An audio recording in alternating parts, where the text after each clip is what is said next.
Hi guys, പുതിയൊരു വീഡിയോയിലേക്ക് എല്ലാവർക്കും സ്വാഗതം. കേരള ജുഡീഷ്യൽ സർവീസ് എക്സാമിനേഷൻ അല്ലെങ്കിൽ മജിസ്ട്രേറ്റ് ടെസ്റ്റ്, കേരളത്തിലെ സിവിൽ ജഡ്ജ് ജൂനിയർ ഡിവിഷൻ പോസ്റ്റിലേക്ക് കേരള ഹൈക്കോടതി നടത്തുന്ന എക്സാമാണ് കേരള ജുഡീഷ്യൽ സർവീസ് എക്സാമിനേഷൻ. അപ്പോൾ ഈ കേരള ജുഡീഷ്യൽ സർവീസ് എക്സാമിനേഷൻ എന്ന് പറയുന്നത് 3 ടയർ എക്സാമിനേഷൻ ആണ്. പ്രിലിംസ് ഉണ്ട്, മെയിൻസ് ഉണ്ട്, അതുപോലെ തന്നെ ഇന്റർവ്യൂ ഉണ്ട്. നോർമലി എല്ലാ വർഷവും ഒരു ജാനുവരി അവസാനത്തോടെ നോട്ടിഫിക്കേഷൻ വന്ന് മെയ് ജൂൺ ആയിട്ട് പ്രിലിംസ് നടത്തും. അത് കഴിഞ്ഞൊരു 1 മന്ത് അല്ലെങ്കിൽ 1.5 മാസത്തിനുള്ളിൽ എന്ത് ചെയ്യും, മെയിൻസ് എക്സാം നടത്തും, ഇന്റർവ്യൂ നടത്തും. അപ്പോൾ കേരള ജുഡീഷ്യൽ സർവീസ് എക്സാമിനേഷൻ എഴുതണമെങ്കിൽ 3 വർഷത്തെ പ്രാക്ടീസ് നിർബന്ധമാണോ, നമുക്ക് പരിശോധിക്കാം. അപ്പോൾ നമുക്ക് ഈ വർഷത്തെ 2025 വന്ന കേരള ജുഡീഷ്യൽ സർവീസ് എക്സാമിനേഷൻ നോട്ടിഫിക്കേഷനിലെ ക്വാളിഫിക്കേഷൻ ക്രൈറ്റീരിയ നമുക്കൊന്ന് പരിശോധിക്കാം. ഓക്കെ, അപ്പോൾ ഇതിലെ ക്വാളിഫിക്കേഷനിൽ റെലവൻ്റ് ആയിട്ട് ഭാഗം എന്ന് പറഞ്ഞാൽ ബിയും സിയും ആണ്. ഇതിലെ ബിയും സിയിലും പറയുന്നത് എന്താ വെച്ച് കഴിഞ്ഞാൽ, ബി പറയുന്നത് shall be A holder of A degree in law recognized by Bar Council of India for the purpose of enrollment as an advocate. Okay, പിന്നെ സി എന്ന് പറയുന്നത് age criteria should not have completed 35 years of age. അതും ഓരോ SC/ST അതുപോലെ തന്നെ PWD അതുപോലെ തന്നെ OBC കാറ്റഗറീസിനൊക്കെ റിലാക്സേഷൻ ഉണ്ട്. ഓക്കെ, അപ്പോൾ ഈ 2025 എക്സാമിൻ്റെ ക്വാളിഫിക്കേഷൻ ക്രൈറ്റീരിയ വെച്ച് നമുക്ക് നോക്കുമ്പോൾ നിങ്ങൾക്ക് മനസ്സിലാക്കാന്ന് വെച്ചാൽ യാതൊരുവിധ എക്സ്പീരിയൻസിൻ്റെ ആവശ്യമില്ല. LLB പാസ്സായി ആർക്കും തന്നെ ജുഡീഷ്യൽ സർവീസ് എഴുതാൻ പറ്റും. ഇനി നമുക്ക് 2025 മെയ് 20 സുപ്രീം കോടതി പാസ് ചെയ്ത ജഡ്ജ്മെൻറ്റിൻ്റെ പ്രസക്ത ഭാഗങ്ങൾ നമുക്ക് നോക്കാം. ഓക്കെ, ഈ കേസ് എന്ന് പറയുന്നത് ഇതാണ്, all India judges association and others versus union of India. ഇതാണ് ആ കേസ് എന്ന് പറയുന്നത്. ഓക്കെ, ഈ കേസിൻ്റെ ജഡ്ജ്മെൻറ്റ് പ്രസക്ത ഭാഗങ്ങളിൽ കൃത്യമായിട്ട് പറയുന്നുണ്ട്. അപ്പോൾ അത് നിങ്ങൾക്ക് ഞാൻ കൺവേ ചെയ്യാം.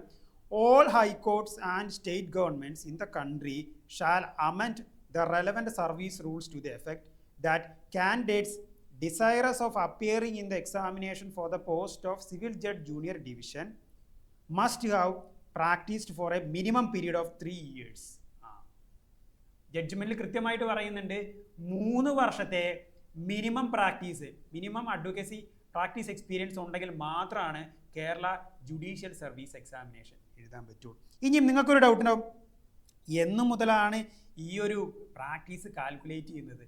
അത് ബാർ അസോസിയേഷൻ മെമ്പർഷിപ്പ് എടുത്ത പ്രകാരമാണോ, അതോ എയ്ബ് പാസ്സായി COP കിട്ടിയ ഡേറ്റ് തൊട്ടാണോ? അതും കൃത്യമായിട്ട് ഈ ജഡ്ജ്മെൻറ്റിൽ കൃത്യമായിട്ട് പറയുന്നുണ്ട്. Okay, it is direct that number of years of practice completed by a desirous candidate shall be calculated from the date of their provisional enrollment or registration with the concerned bar council.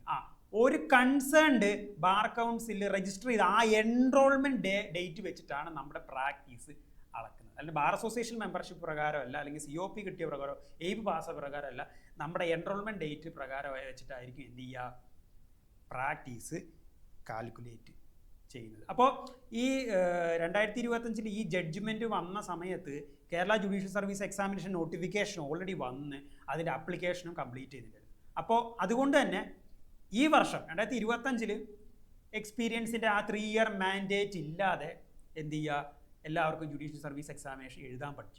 Apply ചെയ്ത എല്ലാവർക്കും എഴുതാൻ പറ്റി. പക്ഷേ ചില സ്റ്റേറ്റുകളിലൊക്കെ ഈ judgement വന്നതിന് ശേഷം മാത്രമാണ് ആപ്ലിക്കേഷൻ വിളിച്ചത്. ഓക്കെ, അപ്പോൾ ആ സ്റ്റേറ്റുകളിലൊക്കെ ഈ 3 ഇയർ ബാർ അല്ലെങ്കിൽ 3 ഇയർ എക്സ്പീരിയൻസ് മാൻഡേറ്റ് ചെയ്തു.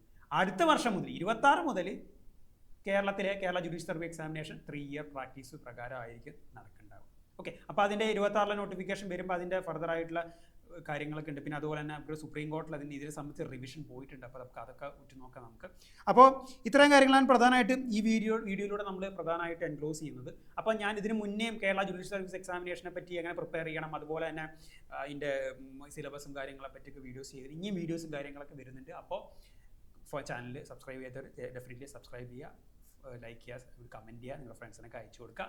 Thank you.